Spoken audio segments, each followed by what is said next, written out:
Hello and welcome to Food for Thought. Mark Lockridge here. I'm the pastor of New Life Fellowship in Letterkenny and Milford Reformed Presbyterian Church. It's good to have you with us. I was at a funeral this week, and as you would expect, there were many tears. Tears of anguish and grief and loss. Tears that cried out for answers. Some time ago I came across a set of photographs of tears taken using a microscope. They're fascinating to look at.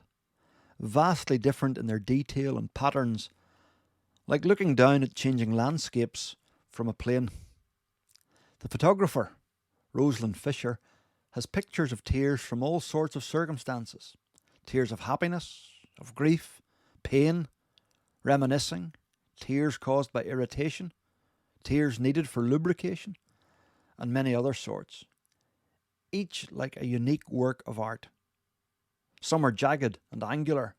Some are densely detailed, like an aerial view of the Amazon rainforest. Other pictures are sparse in their detail, and yet others square and block-like, like a city plan. I love how she describes them as aerial views of emotion terrain. Our tears are mostly salt water, but there's also enzymes and oils and antibodies and hormones, and even natural painkillers that the body releases under stress. And each one of these seems to impact the detail. I'm reminded of a verse in the Bible, in Psalm 6. The songwriter is at the end of his tether. He says, "I flood my bed with weeping. My eyes grow weak with sorrow." Perhaps you know that feeling.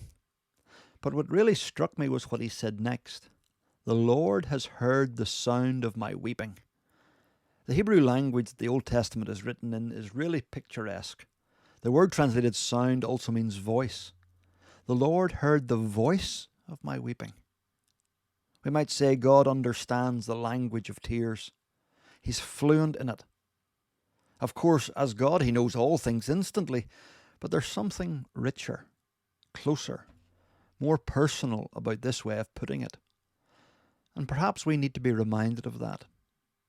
Sometimes people think of God as unapproachable, cold, distant.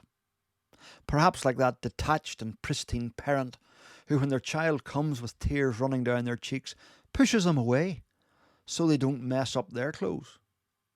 As if God isn't interested in the mess and messiness of our lives. But Psalm 6 paints a different picture. It's a picture of a God we can come to, tears and all, a soggy mess of emotion and pain, and he won't push us away. We should let our pain bring us to God, rather than turning us away from him. And when we go to God with our pain, we'll find that he offers a much richer, deeper answer than simply wiping our tears away, patting us on the head and telling us to run on. He offers us a place in his family, to be our Father, who will work all things for the good of his children, so that even our most tear-filled moments will astonishingly work out for good. In order to make that offer, God the Son had to become, as Isaiah would put it, a man of sorrows and acquainted with grief. That's why he knows the language of tears.